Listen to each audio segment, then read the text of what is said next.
All of us in this room have different roots, different ancestors, and different identities. Some of us have German blood, some of us have French blood, some of us have Irish blood.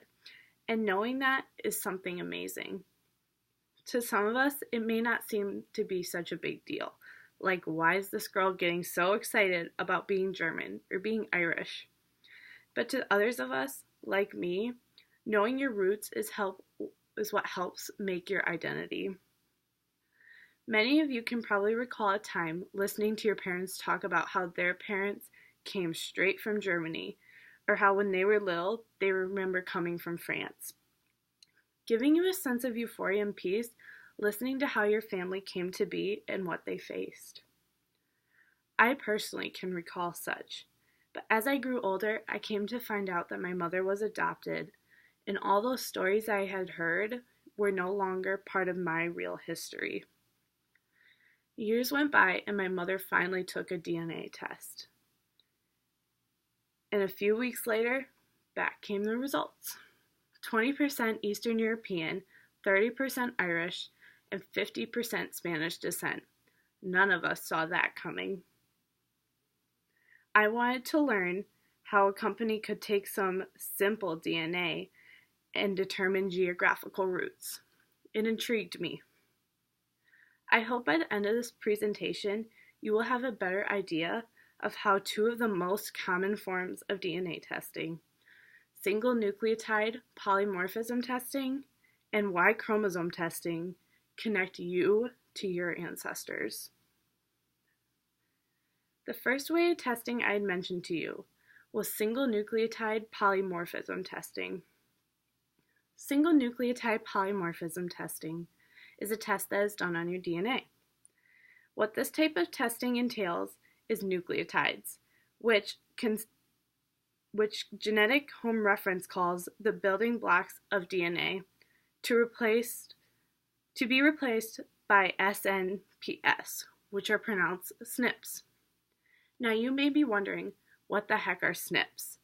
SNPs are simply a genetic variation among people that, also according to genetics home reference, replace one of your nucleotides every 300. And while one every 300 may seem minor, there are some 10 million SNPs in the human genome. Because this testing can be done on men or women and is the least costly, it is one of the most common among DNA testing websites such as Ancestry.com. If you do go through an online DNA testing website, then your test will be delivered straight to your doorstep, and you'll be asked to share some DNA.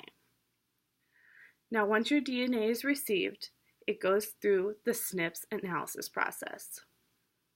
Based off the pattern of your SNPs, your DNA is compared to previously found DNA associated to a certain geographical region. And although common, this type of testing can only be used for identifying one's ethnic and geographical background, putting limitations on the testing. Another type of DNA testing that is not so common, among women especially, is Y chromosome testing.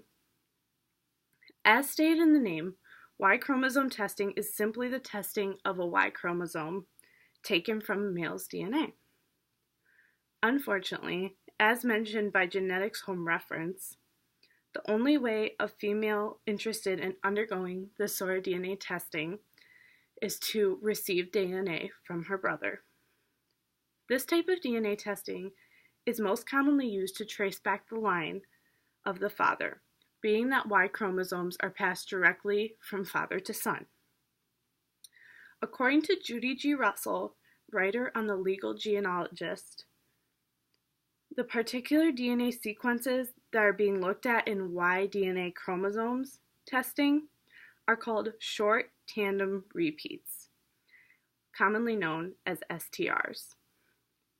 These are classified as patterns of a DNA code that form sequences, and where the sequences are repeated a number of times in a certain location on the Y chromosome. These STRs are considered to be markers. The markers in the DNA sequences and their known locations within the chromosome are what are compared among father to son. The upside to this way of testing, as mentioned by Genetics Home Reference, is that Y chromosome testing allows for more than just regional information. Identified by igena.com, Y chromosome testing can also provide information of your ancestral haplogroup. Now, most of you are probably wondering what a haplogroup is, and much like me before I did my research, I had no idea. But ancestral findings defines a haplogroup as simply an ancestral clan. Now, Y chromosome testing is often used to investigate whether two families with the same surname are related as well. At this point in time, I have not only shared two of the most common types of DNA with you, but also what happens once that DNA is shipped off. The next time you're sitting with your grandma, listening to her talk about her journey from France, don't forget single nucleotide polymorphism, or Y chromosomes.